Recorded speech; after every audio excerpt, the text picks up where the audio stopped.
Zero Malabar സഭയുടെ major archbishop Mar Raphael Thattil പിതാവ് പരിശുദ്ധ പിതാവ് ലിയോ 14 മാർപ്പാപ്പയുമായി 2025 ഡിസംബർ 15 രാവിലെ 10 മണിക്ക് വത്തിക്കാനിൽ സുപ്രധാനമായ കൂടിക്കാഴ്ച നടത്തി.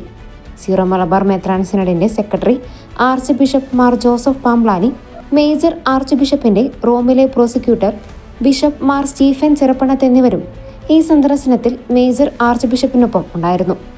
1 മണിക്കൂറോളം നീണ്ട കൂടിക്കാഴ്ചയിൽ സീറോ മലബാർ സഭയ്ക്ക് കേരളത്തിന് പുറത്ത് പുതുതായി 4 പ്രൊവിൻസുകളും ഗൾഫ് മേഖലയിൽ അപ്പസ്തോലിക് വിസിറ്റേഷനും അനുവദിച്ചതിനും 12 രൂപതകളുടെ അതിർത്തി പുനർക്രമീകരിക്കുന്നതിനുള്ള സിനഡ് തീരുമാനത്തിന് അംഗീകാരം നൽകിയതിനും പരിശുദ്ധ പിതാവിനോടുള്ള സഭയുടെ ഹൃദയപൂർവമായ നന്ദി മേജർ ആർച്ച് ബിഷപ്പ് രേഖപ്പെടുത്തി. ഈ തീരുമാനങ്ങൾ ആഗോളതലത്തിൽ സീറോ മലബാർ വിശ്വാസികളുടെ ആത്മീയ പരിപാലനത്തിനും സഭയുടെ പ്രേക്ഷിത ദൗത്യം നിർവഹണത്തിനും വലിയ ശക്തിയും പ്രതീക്ഷയും നൽകുന്നതാണെന്ന് മാർ റാഫേൽ തട്ടൽ പിതാവ് മാർപ്പാപ്പയെ അറിയിച്ചു.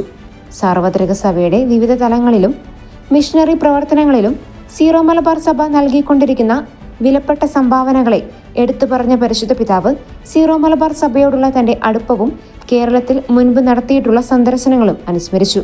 ഇതോടൊപ്പം എറണാകുളം അങ്കമാലി അതിരൂപതയിലെ നിലവിലെ സാഹചര്യം അഭിവന്യ പിതാക്കന്മാർ പരിശുദ്ധ പിതാവിന്റെ ശ്രദ്ധയിൽപ്പെടുത്തി.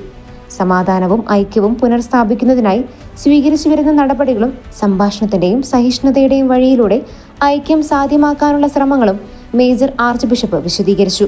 അതിരൂപതയിലെ ഇപ്പോഴത്തെ സാഹചര്യങ്ങളെക്കുറിച്ച് പറഞ്ഞ കാര്യങ്ങൾ ശ്രദ്ധയോടെ ശ്രവിച്ച പരിശുദ്ധ പിതാവ് കൂട്ടായ്മ ഉറപ്പാക്കുന്നതിനായി സ്വീകരിച്ചു വരുന്ന നടപടികളോട് അതിരൂപതയിലെ വിശ്വാസികളും വൈദികരും സമർപ്പിതരും പൂർണ്ണമായും സഹകരിക്കേണ്ടതിന്റെ ആവശ്യം തദവസരത്തിൽ എടുത്തു പറഞ്ഞു.